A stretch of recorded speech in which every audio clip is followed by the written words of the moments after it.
Sige, Ayun. pag nag-start ka po, Father, mag-start na po ang time nyo. Sige po. Sige, start na tayo. Sige po. Kapatid, Erwin de la Cruz, magandang gabi kapatid. At sa mga kapatid natin na nandito ngayon. So ang topic natin is one save, always save. So itong topic natin, pinatunayan mo na biblical at tinuturo po ito ni Kristo. Itong always, ano ba kahulugan nito? Parati po, no, sa Tagalog. Parate, walang putol. Yun po ang pagkaintindi ko po, Father. Salamat po. Permanent. Pwede rin pong permanent.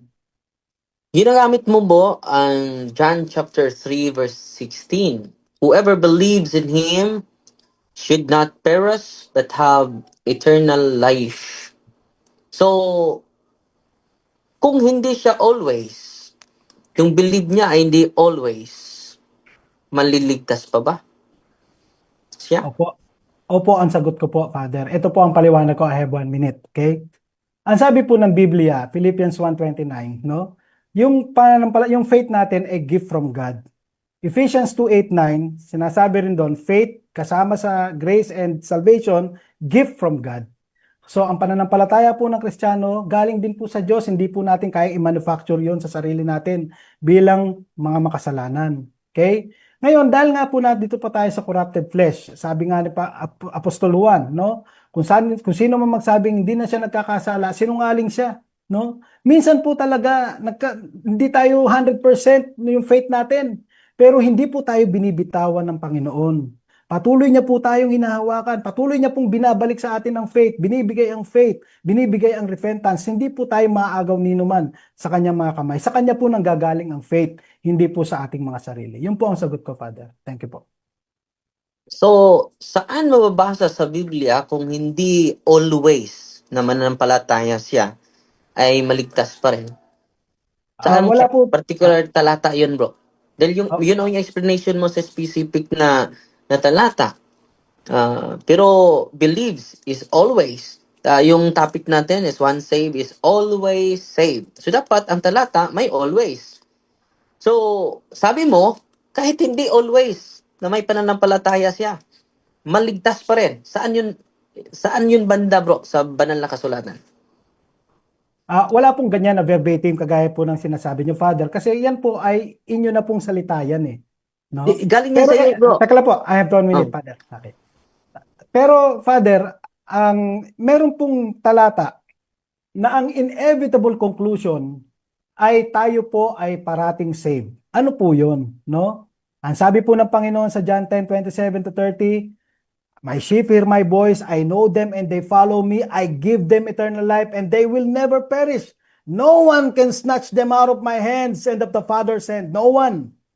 Kaya hindi po tayo pwedeng maagaw ng sino man. Nasabi ko nga po kanina, Father, hindi po nanggagaling sa atin ang faith. Hindi po. Hindi po tayo ang nakakapag-maintain nun. Hindi rin po. Diyos po ang nagbibigay nun sa atin as a gift. At ang sabi ng Romans 11:29, no?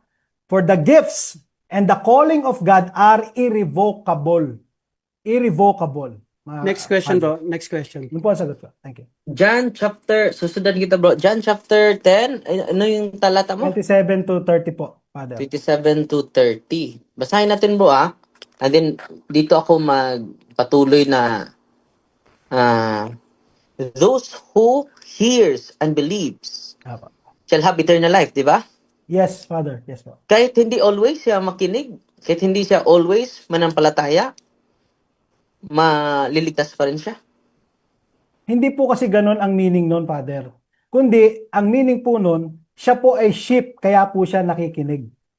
Okay? Kasi po, siya ay sheep. Kaya nga po ang ginawang analogy, sheep. Kasi ang sheep po, no, kahit dito sa lupa, hindi yan makikinig sa ibang shepherd.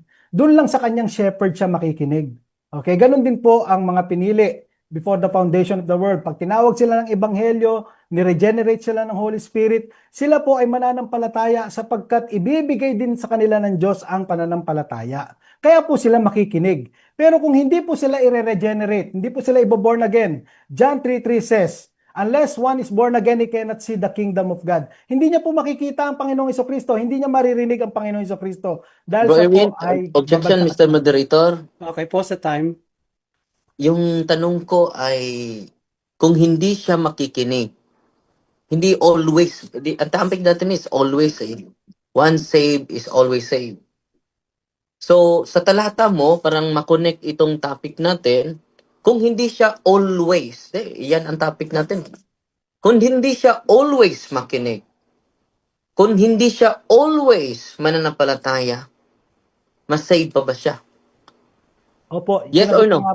Yes po, Yes or Father. no? Yes, kasi nga po, Father, ina-explain ko nga po, no? Hindi po yun ang ibig sabihin sa John 10 na kung hindi siya makinig, save pa ba siya? Kung makinig siya, save siya. Hindi po yun ang punto ng John 10. Ang punto po ng John 10:27, makikinig ang tupa kay Kristo kasi siya nga po ay tupa. Kasi nga po siya ay born again. At ang born again, sabi ng John 3:3, makakakita siya ng kaharian ng Panginoon, no? Next Kaya nga question, po bro. siya ay makikinig Next question. at So, mananampalataya. sunod na pa tanong, dahil always, once saved is always saved. So, sunod na tanong, dahil sabi mo, maliligtas pa rin kahit hindi always siya makikinig. So ngayon, kahit hindi mag-abide, maliligtas pa rin bro, kahit hindi mag-abide sa Panginoon. Hindi magpatuloy, mag-abide, maliligtas pa rin. Ito po ang sagot ko, Father, ano? Ang mga sheep po ay mag-a-abide. Okay? Bakit po? Kasi nga po sila ay born again. Ang sabi ng 1 John 2:27, okay? But the anointing which you have received from Him abides in you, just as it has taught you. You will abide in Him. Kaya po mag-a-abide talaga ang tumanggap ng Holy Spirit. Sabi rin po ng Jeremiah 32:40, no? I will put my spirit to you. I will put the fear of me in you that you may not turn from me. Yun po ang feature ng New Covenant. Gumawa mismo ng paraan ang Diyos through the Holy Spirit para hawakan ang mga sheep, para sila ay sumunod sa sa Holy Spirit, para sila mag-abide kay Kristo dahil sila po ay may Holy Spirit sealed in them. Ephesians 1:13-14. Yun po ang sagot ko. Sabi mo kanina bro na hindi tayo perfecto. So hindi lahat mag-abide. Merong mag-abide, meron ding hindi. Kapag sasabihin mo abide lahat, perfecto na tayo. Di ba? Di ba? Hindi po ganoon, Father. Okay? So Kasi meron po, hindi mag-abide. teka lang po, sasagot po muna ako. 1 minute po ako, Father. No. Hindi po kasi ganoon, Father. Hindi nga po sa atin nanggagaling, Father, ang pananampalataya. Hindi po nanggagaling sa atin 'yon. Hindi po natin kaya yung i-manufacture by ourselves because we are still in this corrupted flesh. Yung pananampalataya po ay bigay ng Diyos. Philippians 1:29, Ephesians 2:8-9. Kaya po tayo nag-a-abide kay Kristo, 1 John 2:27, because of the anointing, the Holy Spirit na ipinangako sa atin ng Panginoon. John 14:16. No? I will ask the Father and will give you another helper to be with you hanggang kailan? Forever. Forever pong mananatili ang Holy Spirit. Yun po ang dahilan kaya tayo nag-a-abide kay Kristo. Hindi dahil sa ating kakayahan, Father. Yun po ang sagot. Sabi mo, yung pananampalataya ay sa Diyos, hindi galing sa atin. Yes. Philippians 1:29 says, no? It has been granted unto you, no, not only to believe in Him, but to suffer for His sake. Okay? Malinaw. Yung ating pag-believe kay Kristo, grant ng Diyos. Ephesians 2:8-9, for by grace you have been saved through faith, and this is not your own doing, it is the gift of God. Gift po ang faith. Sabi sa John 6:65, unless the Father grants, no one can come to me, sabi ni Kristo. Yung coming po is equivalent or parallel to believing. Pag in-exegete po natin yung John 6. Yun po ang sagot ko. So therefore, yung belief natin ay galing sa Diyos lang, hindi galing sa atin. Yes. Pero yung talata mo, sabi ni Kristo, whoever believes in me. So hindi lang galing kay Kristo, galing din sa atin, di ba po? Hindi po ganon, Father. Kundi, ang Panginoon ay nagdedeklara, whoever believes, that is a reality. Whoever believes in me has eternal life. That is a reality. It doesn't follow na ikaw, na manggagaling sa iyo yung believe.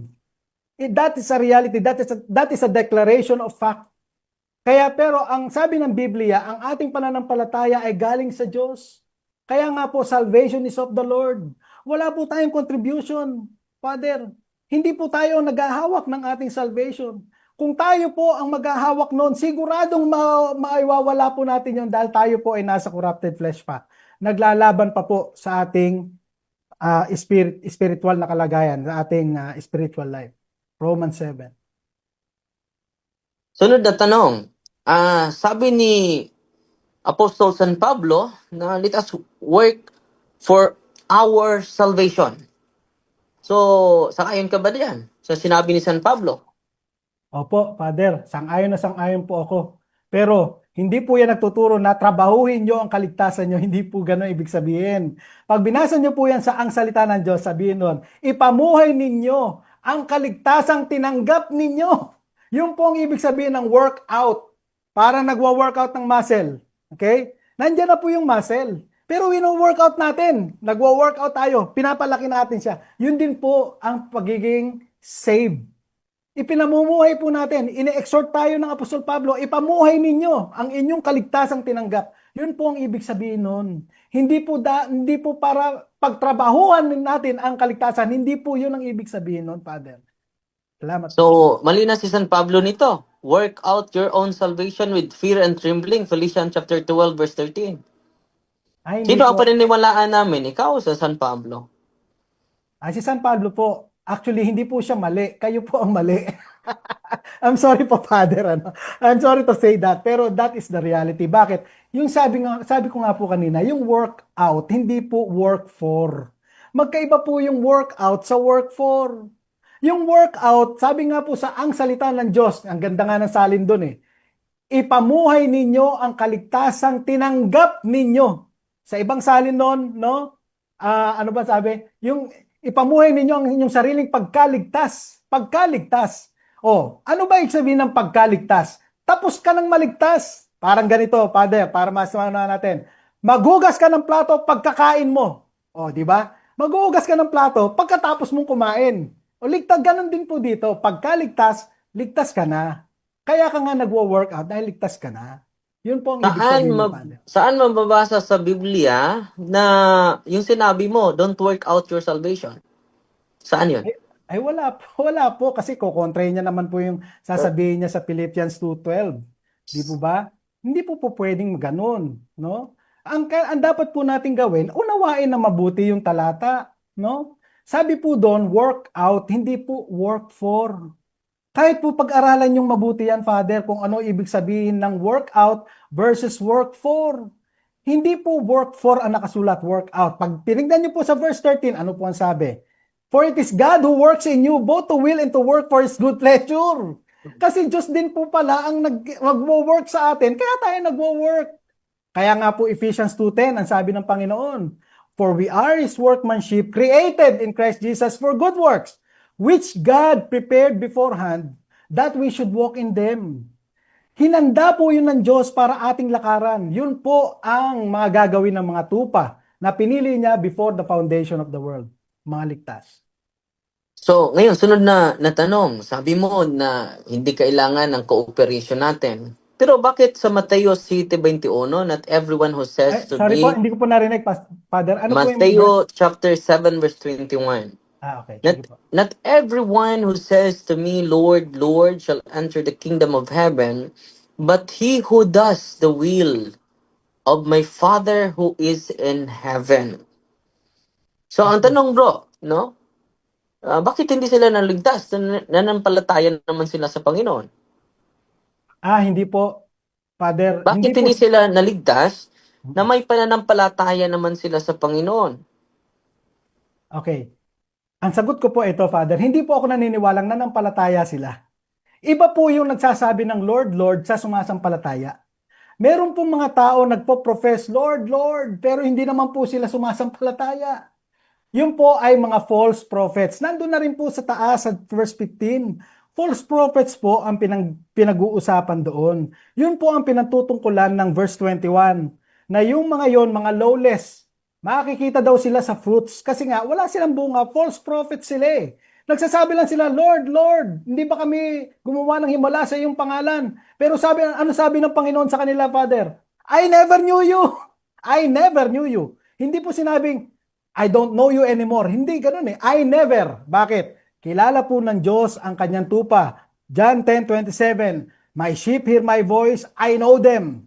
2 Timothy 2:19, The Lord knows those who are His. Alam po ng Diyos, kilala niya po. Kaya nga Pero sabi Next niya, question, bro. parang, Next ano? question. Lumampas ng isang minuto.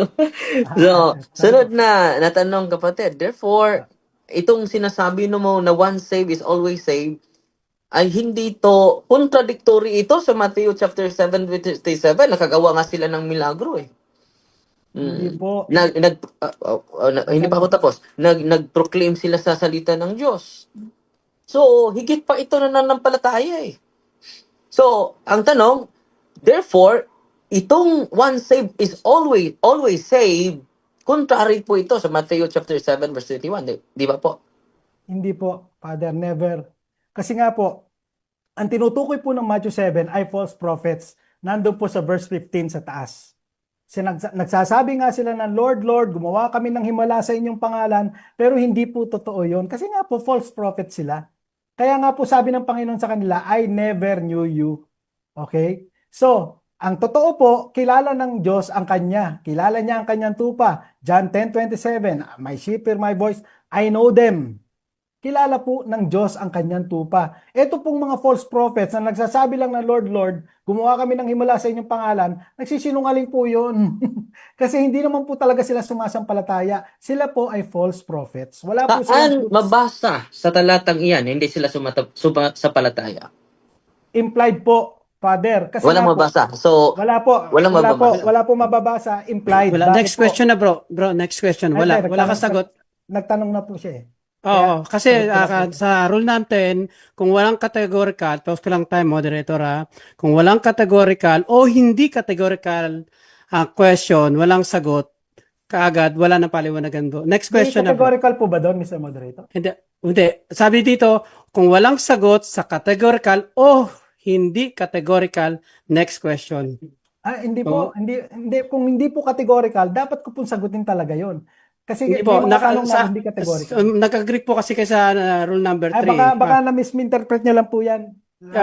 Basahin ko po Kung walang sagot sa categorical or meron ho ito or hindi categorical. Ibig mo So sabihin, wala po lahat, kayong lahat nabasa. Next kailangan question na po. categorical, ganun. Ganun No, po no. ang lalabas, lahat kailangan categorical. No. Categorical or hindi categorical. Basahin niyo po yung rules. Gusto niyo po Sige i-share. po. Ituloy na lang po natin, tapos i-ano So, nyo na lang sunod po. na tanong, Next question, bro, bro. sa Matthew chapter 25, the whole chapter, Opo. no? Yung mga hindi gumawa ng kabutihan ay kambing. Yung mga gumawa ng kabutihan ay mga kardero. Dahil hindi sila gumawa ng kabutihan, na doon sila sa apoy na walang hanggan. At itong gumawa ng kabutihan ay may eternal life. Ang tanong bro, sabi mo without cooperation, bakit kailangan pa sila gumawa? Nga sabi mo without cooperation, yung salvation. Sagot po.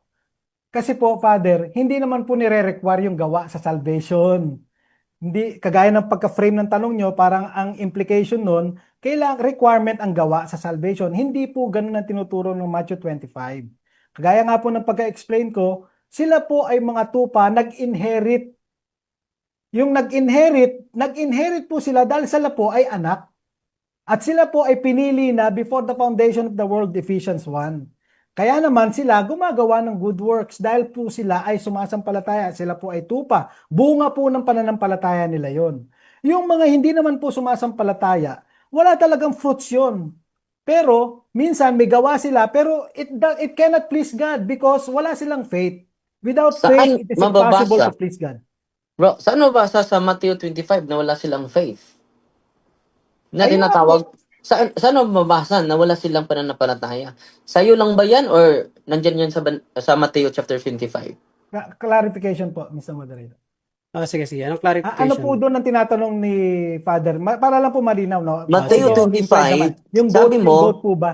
Yung goat Oo. po ba Teka lang. tinutukoy niyo, Father? Teka Yung lang, goat po ba? teka lang Yung bro. goat Teka po. lang. Yung Sige, goat. Okay, sige, teka sige. lang bro. Yeah. Father Darwin, pakiulit po yung tanong nyo para po maklarify natin yung tanong at masagot po ni Pastor Erwin. Pakiulit po, Father Darwin. So, sa Mateo 25, malinaw na malinaw, kilala nila si Kristo. Panginoon, Panginoon. Oh, at hindi sila naligtas. Kung totoo itong one save is always saved, dapat maligtas itong Mateo 25. So, ang tanong ko, so, mababasa ba sa Biblia na yung mga kambing ay hindi na nampalataya sa Diyos? Sa Ah, talatang iyan? Nababasa ba? clarification po, Mr. Moderator. Father, ano po yung verse na tinutukoy nyo Yung na sabi 25, nilang yung Panginoon, Panginoon? Matthew 25. Anong verse po? Anong verse doon? Yung Di sinabi ba niyo sabi pong niya? tumatawag sila ng Panginoon. Hindi. Sa Matthew 25 na tayo. Oo nga po. Sabi, Anong verse po doon? kailan ka ba Kasi Panginoon? Sa Matthew, the whole 31? chapter na yan. Sabi, 31 po? kailan 25? Okay po. Ikat mo na Verse yung 31. ano, Verse ikat mo na 31. yung ano natin. Ako. Sabi niya, Sige. Panginoon, kailan ka ba? Tumatawag sila ng Panginoon. Yeah, okay. Sige po, nakita ko na. Opo. So, kung may kung sasabihin mo na wala silang pananampalataya, kung may pananampalataya sila, itong one save is always save. Hindi to totoo. Kung sasabihin mo din na wala silang pananampalataya, saan mabasa na wala silang pananampalataya? Dahil nung unang teksto mo, wala kang mabasa, personal interpretation mo lang. So ngayon, sa Mateo 25, saan mababasa na itong mga kambing walang pananampalataya sa Panginoon? Clarification, Mr. Moderator. Medyo dalawa na ata yung narinig kong tanong, ano. Ang sasagutin ko lang po yung dulo, ano, para lang po marinaw, Yung ano. lolo. Dulo lang po Okay, muna. sige. Pwede, sige. Saan 1 minute. mababasa na wala silang pananampalataya, no? Hindi po mababasa verbatim, okay? Okay. Pero So, po, wala ka mali, pong sagot doon kung saan mababasa, no? So, hindi, tatakbo po hindi tayo po, sa rule number 3. hindi Kung po, walang Father. sagot ng hindi categorical, next question agad ho. Hindi po, So, saan consider po po ang yan tanong next niya, hindi question po. categorical, Mr. Moderator. Ang tanong Categorical niya or saan? hindi categorical. My goodness. Pwede ko i-share dito yung Father, ano yung ba ang rules. parang naguguluhan ata si Brother Fred doon sa ano natin, sa rules. Kasi Kasi wala nakalagay na dito tayong sa masasagot rules. pagka ganyan. Hmm. Wala na ho Sige. tayong masasagot pagka ganyan ang Hindi rule kasi niya. wala kang maisagot, wala kang mabasa, ibig sabihin wala kang sagot. So next question po 'yun. Hindi po, Kasi ang pinaka sabi Mm. mo nga ang tanong mo dun sa dulo kung saan mababasa. So yung sagot mo is wala. So next question po. Wala mababasa. hindi na po Okay. pwede mag-explain. Sunod Hindi na po Next pwede question po. Teka lang po, Father. Hindi na po pwede mag-explain, Mr. Moderator. Umagrik po kasi kayo dito sa rules na binasa ko eh. Sige So, po. yun po, bago po kasi isinend ko po sa GC tong rules na to, Hindi ko rin kung po kasi mayroon alam yung kayong rule na yan eh. Hindi ko rin po maintindihan yung rule na yan. Di bali po, okay, sige po, sige. Father. Next Next question, bro. question po, Father. So sabi mo kanina, kahit magkasala, maligtas. Totoo ba yan? Objection, Mr. Moderator. Okay, objection, bro. Actually, wala po akong sinabing ganun. Kahit magkasala ka, ligtas ka, wala po akong sinabing ganun na So, verbatim. anong sabi mo? Baka na misread lang ako ni Father. Ang sinabi ko po, tayo po ay nananatiling makasalanan. Okay. 1 John 1:8. Pero bagamat tayo nagkakasala, tayo po ay patuloy na nalilinis sa ating kasalanan. Yan po May ang counter aking- objection. May counter objection yata si Father Darwin. Ang counter objection, bro. Father? May counter ka or nag-next question ka na lang? Dahil hindi niya sinasabi na kahit magkasala, maligtas pa rin. Hindi po ganun ang okay. pagkasabi ko. So, Okay, hindi, sige. hindi yun. Wait lang po So, moderator's time po para sa pagsasaayos ng debating ito at sa ating ay magmo-moderate lang po muna ako sa inyo. So, may objection po at may counter si Father Darwin. So, ang mangyayari nito is nagka-objection siya dahil hindi siya sinabi. Siguro, Father Darwin, paki-refresh yung tanong mo, Father, para linya niya yung isasagot niya, Father. Paki-refresh po, tapos tuloy natin yung time. So, sunod na tanong, bro. Dahil sabi mo, one save is always save. No? At paano itong mga dahil wala kang talata na sinasabi na itong kambing, itong mga fake na mga prophet. Meron ka bang talata, bro, na nagsasabi na wala silang pananampalataya? Meron, wala? Itong mga kambing, walang pananampalataya. Meron Itong po. mga faith.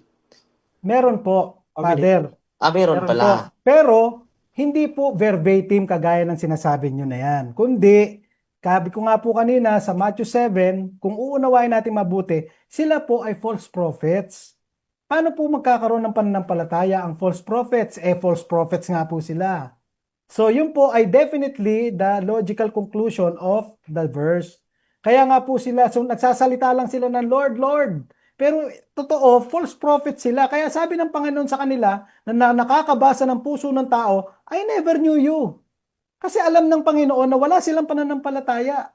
Ang sabi ng Panginoon sa John 2, sa pinakadulo, verse 26 ata yon, nababasa niya ang puso ng tao. Alam niya, nababasa po yun ng Diyos. Kilala niya kung sino ang kanya. 2 Timothy So, 2:9. natanong bro, sabi mo faith alone kanina eh, faith alone. So, inat na yung mga faith ng, ng mga fake, false prophet dahil faith alone din sila eh. Anong kaibahan sa inyo? Opo, yung mga false prophet po, yes, faith alone din po yun. Bakit po? Malinaw po kasi yun sa Malinaw po kasi yun sa Hebrews 11. By faith, Abraham, by Moses, by faith, Sarah, by faith. Puro by faith lang po yun. Ang sabi po ng Jonah 2:9, salvation is of the Lord. Sabi po ng Habakkuk, nalimutan ko lang po, no? The righteous will live by faith. So even sa Old Testament, Father, ay ang salvation is by faith through the coming Savior. No? Sumasampalataya na sila doon sa coming Savior. Bagamat hindi pa nila nauunawaan ng husto, pero sumasampalataya na sila. Doon po sila naligtas. Genesis 6. I'm sorry. Genesis 15:6, okay? Abraham believed and it was counted to him as righteousness. Kay Abraham pa lang po faith na. So, faith alone po ang salvation. Pero ang faith na yon, it's not alone. Talagang mamumunga po yun ng good works. Next question, bro. Okay, yun po ang sagot ko. So, saan mababasa sa Biblia na nagturo ang mga apostolit na faith alone? Doon po sa Romans 1:16, 17. Ang sabi po doon 1:16. sa Salin, 16:17 po. Romans 1:17. Okay? The gospel reveals the righteousness of God that comes by faith from start to finish. As it is written, the righteous shall live by faith. So that is faith alone. Sa Romans 4 po, ang sabi, Abraham believed God and it was counted to him as righteousness. If it is by works, he has something to boast about, but not before God. That's why he is saved because of his faith, not because of his works. Kaya nga po, salvation is justification by faith alone in Christ. Yun po. Bro Erwin, dinagdagan mo ng alone eh. Hmm. Dinagdagan mo yung talata dito, Roma chapter 1 verse 17. Bakit mo dinagdagan ng alone? Opo, hindi ko po naman dinagdagan kundi yun lang po ang talagang logical conclusion ng talata. Kasi sabi po nga doon, by faith from start to finish. So ibig po sabihin nun, faith alone po ang logical conclusion nun. Ibig sabihin, ang kaligtasan ay sa pamamagitan ng pananampalataya mula sa umpisa hanggang sa dulo. Faith alone. So, For salvation. But, sabi ko nga po kanina, Father, yung totoong saving faith na yon, mamumunga po yon ng good works. Yun po ay bunga na lang. Hindi po yun ground ng ating salvation. Yun po ay fruits ng ating salvation. so aminin mo ngayon na walang term na faith alone sa Bible? Yes or no? Ay, meron po. Saan? No? On the negative. Okay, James 2:24. James Sabi doon, 2:24. no? Sabi po doon, not justified not by faith alone. Okay, pero ito po ang difference. Yung James 2:24, hindi po yun about justification in the sight of God. Kundi yun po ay vindication of one's saving faith in the sight of men. Ang context po noon nasa verse 18. Sabi ni Santiago, show me my faith, I will show you my faith by my good works. Show me your faith by your works, and I will show you my faith by my works. Show me, magpakitaan tayo. Sabi niya sa verse 10, so as verse 12, so speak and so act. Hindi lang pwedeng basta magsalita ka lang. Kailangan makita rin yung gawa para mapatunayan mo sa iyong kapwa. Bakit? Hindi naman nakikita ng kapwa yung puso mo eh. Hindi niya nakikita yon. Ang nakikita lang ng kapwa yung labas. Pero ang Diyos, alam niya. Alam niya, ang laman ng puso mo dahil in the first place, siya ang naglagay sa iyo ng faith, siya ang nagbigay sa iyo ng faith as a Next gift. question, bro. Next Thank question. you. Sunod na tanong, itong James chapter 2 verse 24. Not by faith alone, contrary po ito sa position mo. Sabi mo faith alone, contrary po ito. Sabi, kinukuot mo ito. So mabasa natin yung contrary sa'yo. So bakit ka nagpatuloy na contrary naman itong talatang itong i-quote mo, James chapter 2 verse 24. You see that a man is justified by works and not by faith alone. So, ang tanong ko, bakit kinukontra mo itong talatang ito? Ay, hindi ko po kinokontra, Father. Kung di, pinapaliwanag ko po na yan po ay hindi tungkol sa salvation. Hindi po yan justification in the sight of God. Yung pong justification in the sight of God nasa Romans 3:20, no? By the works of the law, no flesh shall be justified in His sight. Yun po ang judicial justification, yun po ang salvation. Pero yan pong nasa James 2:24, yan po ay vindication or justification in the sight of men. In the sight of men po yan. Hindi po yan para sa Diyos, para sa tao. Kaya nga po ang context niyan, verse 18, show me your faith and I'll show you my faith. Yun po ang ibig sabihin niyan, Father. Hindi po yan tungkol sa justification before God. Yun po ang sagot ko. Sabi mo, hindi po ito kaligtasan, pero kaligtasan po ito. I-connect natin sa James chapter 2 verse 14. No? What does it profit, my brethren, if a man says that he has faith but not works, can his faith save him? So it is all about the salvation. Bakit sabi mo, yung justification nito, it is not about salvation. Pero i-context natin, it is all about salvation. Di ba po? Hindi po. Kasi ganito po yan, Father. Yung pong sinasabi niya ay dead faith. Sabi ko nga po kanina, kung ang tao nagpo-profess lang na siya ay may pananampalataya, pero talagang wala tayong makitang fruit sa kanya. Wala siyang works of love. Okay? Yun po ay hindi saving faith. Yun po ay dead faith. Yun din po sinasabi ni James. No? Kung walang works, that is dead. It cannot save you. Hindi talaga makakapag-save po yung dead faith. Okay? Ang totoong saving faith ay na active. Verse 22, nandyan. Active, buhay. Yun po, nakakita po dahil buhay dahil gumagawa siya. Kagaya na ipinakita ni Abraham nung inoffer niya si Isaac sa verse 21. Yun po ang totoong saving faith. May bunga. Yes, next question po. So, itong faith alone, example ba ito sa dead faith? Walang gawa eh, faith alone. Di ba? Sample po. Kasali Apo. ba kayo sa dead faith? Ay, hindi Di po, ba hindi po? po kami, hindi po Hindi kami po kasali kasali. doon at hindi po yun faith alone. Hindi po yun faith alone na kagaya na sinasabi namin sa justification. Yan pong sinasabi ni James Jan ay wala siyang works, wala siyang fruits of works. Dead faith. Yun po ang ibig sabihin, yun po ang exact term, dead faith. Kasi nga po patay. Hindi po saving faith yun. Kasi hindi po talaga siya faith in the first place. Peking faith po siya. Nagsasabi lang sa bibig, pero wala naman talaga sa puso. Kaya nga wala siyang maipakitang gawa. Kaya hindi po talaga makakapagligtas yun, Father. Ang makakapagligtas, yung totoong saving faith na nakikita ng tao na namumunga. Although hindi rin po perfect, Father. Hindi rin po perfect. Kaya ang ating ground of salvation ay hindi po sa gawa. By faith alone in Christ. Dahil siya po ang naka-perfect. Kine-credit lang po sa atin yon. By faith sa Kanya. So ano ba Next ang question. hahatulan base sa banal na kasulatan po sa pagbalik ni Kristo? Ang atin bang gawa o ating faith?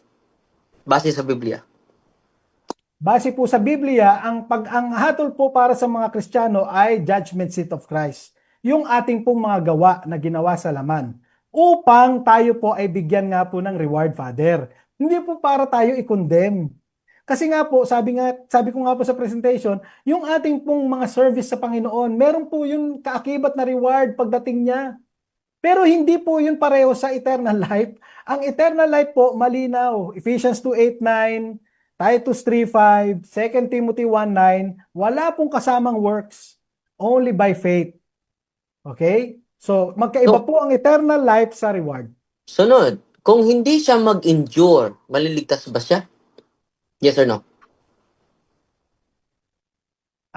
Clarification, Mr. Moderator. Okay. Sige ba? Pwede po bang malaman lang kung anong verse yung tinutukoy ni Father? Kasi wala siyang binigay na verse no? Kaya medyo wala akong reference nung ginagamit niya. Pwede po Pero bang sabi malaman mo lang? dito, always dapat mag-endure.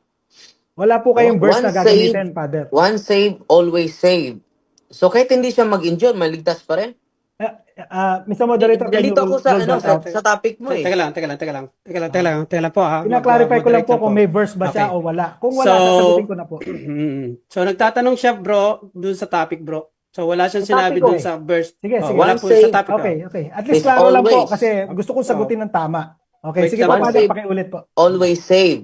Okay. So, yung tanong ko kanina na kapag hindi siya magpatuloy, maliligtas pa Endure. ba? Sabi mo kanina, yes, di ba? Hindi po, wala pa ako kasi nasabi. Kundi, kinlaro ko po kung anong verse yung ginagamit niyo dyan